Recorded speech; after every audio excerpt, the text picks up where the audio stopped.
What is up, my crazy simps? Today we're going to be making a mob grinder. I see in the last episode, we dove into some applied energistics to make ourselves a storage system. Now, some of the keen-eyed among you might realize that this is not the applied energistic system. This is the refined storage system. That is because I found out that I absolutely despise applied energistics. It is extremely complicated and I just don't enjoy it. I did not enjoy it. So what I did, I swapped over to the refined storage system in order to free up my headaches.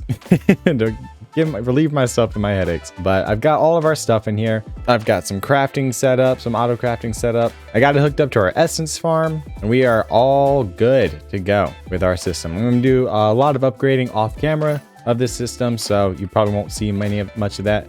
And also got ourselves a wireless universal grid so we can craft in and do all kinds of stuff in it. Now let's get into the crux of the episode, and that is this little area right here, which I have designated to be my mob grinding area. I'm gonna put a bunch of spawners down here, and we're just gonna have all the items feed directly into our system. But yeah, let's get into the episode. So in all the mods 9, you can actually pick up spawners with a silk touch pickaxe. I already have 2 spawners here, a spider spawner, or 2 spider spawners. So let's get these placed down into our area. Let's get a block to set them on. Or no, you know what? Let's be fine. Set it like that. Ah! Spiders! Spiders! I didn't think this through. Okay.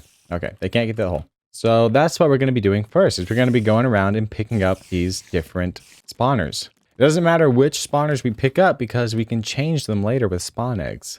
I've got a silk touch diamond pickaxe right here, and I don't know how much durability these spawners take up. I know in all the mods 8, it took up a ton of durability. And like if you picked up like 3 spawners, it would break like a netherite pickaxe. So all of the caves near my house are pretty much drained free of their spawners. So let's find ourselves a nice cave far away from my base. That way, if I die, I can be miserable trying to find it again.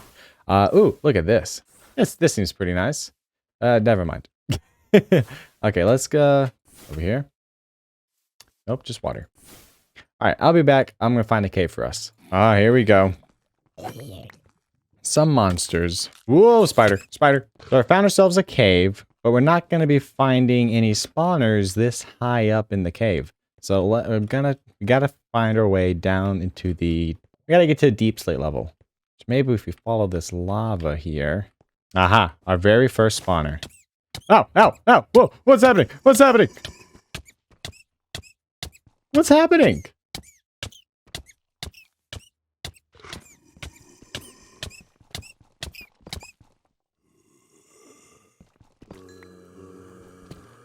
What happened? Where am I? Anyways, we found a spawner. Let's mine it up. Oh, it didn't take very much durability at all. I have a husk spawner. Oh, here we go. This is what I need. Pillager, perfect. Mine this up. Get the spawner. Alright, so we got plenty of spawners. So let's just go on home. Alright, guys, and here comes the most dangerous part of this, is placing down these spawners. So it doesn't really matter where you put them, obviously. So it doesn't really matter what you get because we can change them. And let me get out of here. Let me get out of there. So it doesn't really matter what you grab because we can change them later. With these mob swabs, all you do is you get some cotton and sticks. So we got a couple mobs already. We got a spider, a skeleton, a zombie, a slime, a creeper. We don't really need many more, but we also need some passive ones. And there is one specific mob that I want, and it's called a cave creeper. It's just like a creeper, except it spawns in caves, and it also has a chance of dropping diamonds. So let's go down into my cave. We don't have to go so far away this time. Let's go down here and see if we can find ourselves a cave creeper. Because if we get that, we already have some good diamond generation from our mystical agriculture crops, but if we can get this, it'll make our lives much, much better because we'll have even more resources. And you can never go wrong with too many resources. I'm seeing a bunch of regular creepers, but I'm not seeing any cave creepers. All right, guys, I am not finding a creeper, a cave creeper. I don't know where they spawn. I thought they just spawn in caves, but apparently not. So I'm just gonna go on home. This is a neat little device I found. Little telepad. But let's go on home. Let's just continue on with the rest of our mob stuff. So how we use a swab is you just right click on an animal like this cow and it gets its DNA. And so let's get some other mobs like this pig over here and any other mobs we would want like a blaze. Ooh, let's get a blaze real fast. Go on into the nether. Fly over to the nether fortress that is nearby my house. Ooh. Let's see if we can find ourselves a blaze. Grab ourselves a blaze real fast. And let's also get ourselves a wither skeleton. Now that we have a bunch of these swabs with mob DNA on them, we're going to need some seeds and some experience in a bucket and make some GM chicken feed. And what this will do is we'll feed it to a chicken and it'll pop out a spawn egg of whatever mob it is that we had. But first we're going to need to get ourselves some liquid experience in a bucket. So what I'm thinking we can do is make this XP drain singularity tank from mob grinding utils. Doesn't seem very hard. Just need a hopper, some eyes of ender, and a singularity tank, which also doesn't seem very hard. Get one of those. And here we go. Get that. Place that down. Drain our experience. Let's get ourselves some buckets of experience. And let's start. Get our seeds. Where's our seeds? Make some chicken feed. Now that we have these, we got to feed these chicken feeds to a chicken. Believe it or not. I think I killed all the chickens over here though, so might not be any over here anymore. There are some chickens across the river.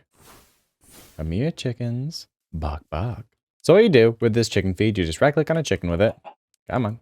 Right click on a chicken with it. Happy birthday, Taco! All right. And it'll out pop a spawn egg of whatever mob that you had. So we have a blaze spawn egg now. It's going to do it every time. That's not going to get annoying at all. And now let's just go down and place them into our spawn room. And I really should have not done this. I really should have waited to place this down. All right, let's just get out of here. Let's get out of here as fast as we can. And we'll come back to that. So the next thing for us to do is to figure out how to kill them. And we're going to be using one of these mob mashers. These mob mashers are very nice to use. I really enjoy them. And they are very, I'd say simple to make. It just requires a lot of iron. But let's get into that. I think I'm going to make some patterns out of them. So let's just do that. There you go. Get them set up with the auto crafter. Now we can just auto craft one of these. And let's also get some of these upgrades. I already have a mob masher. I didn't need to craft one. And let's start crafting some of these upgrades. So we need 10 of them. 10 each. Let's go down here. Ugh, scary. Please don't talk to me. There we go. So we place the mob masher down, put a block of redstone under it, and it just starts working. And now we gotta put our upgrades into it. There we go. And now it should do a lot of damage. So we have a mob masher down, but there is one problem. They kind of just have to wander into it. So that's kind of not ideal. Also, it's not picking up any of the items. So we'll have to fix that. But I do have a solution for them, not for them just wandering into it. And we're gonna use these vector plates. So let's go down here and oh my gosh, just start killing them. Yeah, just kill them, kill them, kill them, kill them, kill them. Get rid of them, get rid of them, get rid of them. Nice, beautiful. Okay, so let's just place those down, blah, blah. Oh, whoa, whoa, okay. Whoa, yeah, yeah, yeah, yeah, yeah. Okay, there we go. Oh no, oh no, oh no, I've done this too good. I've trapped myself. I've trapped myself. So it's working. It is working now. So I mentioned how it's not picking up the items, so we're gonna have to make what is known as a vacuum hopper, which we don't have. But we can make one. Or it's an absorption hopper, sorry. Pretty easy to make. We just get one of these. All right, guys, so we got our absorption hopper. Now I want to make something else called an experience crystal. And it's not very hard to make. You just need a bottle of enchanting. It's probably the hardest part. Some lime stained glass, some black concrete, and some emeralds. Let's get that. And what this will do is whenever we kill a monster, it'll drop experience. And this thing will pick it up. Or really the absorption hopper will pick it up and we'll pipe it into this experience crystal. And we'll just make our way down here into our little cubby hole here. So let's put down our vacuum hopper. And it's going to start taking up these items. There we go. Now we got some levels getting up there. So we have to use this pipe. Now let's get ourselves an importer for the RF system and put it right there. And import all the items into our system directly. Now that we have the experience and the items dealt with, let's get into another topic of this mob grinder. Now you might notice that only the blazes are spawning at the moment, and that has to do with the spawn conditions of the different mobs in these spawners. So like the cows and pigs and stuff, they can't spawn because it's too dark down there. And the other mobs, the monsters, they can't spawn because it's too light. And the only ones that can spawn are the blazes. And so we're going to have to fix that. We can do that with Apotheosis.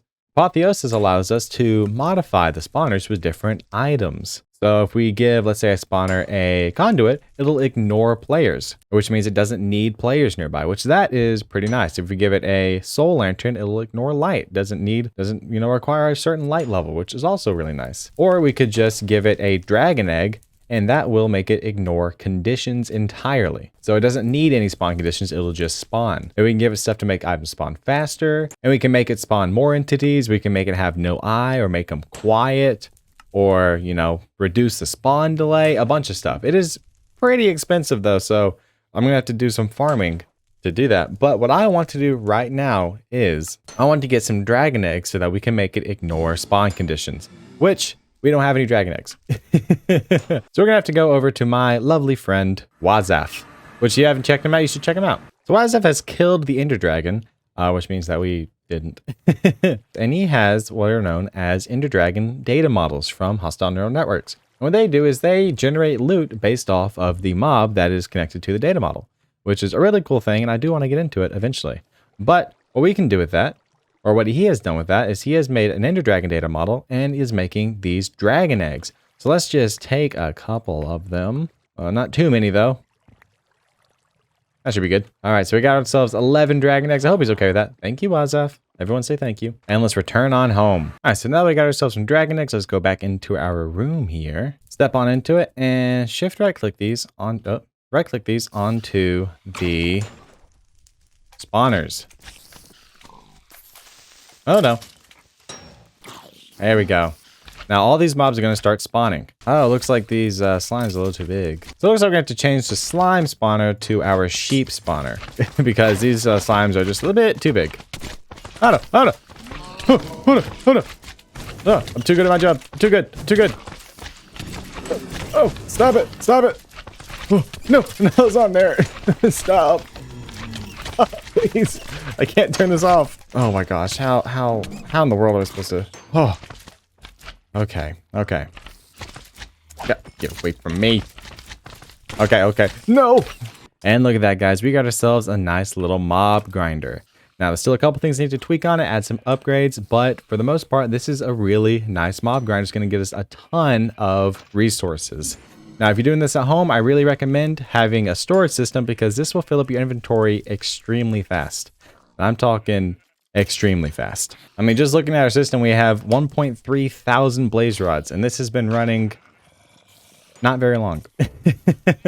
We have 495 raw beef, 570 leather. It's just, we've got a lot of materials now. So I really recommend a big storage system with some upgrades on it. But anyways, guys, I will see you guys in the next episode. Bye-bye. That was Markiplier. Bye, guys.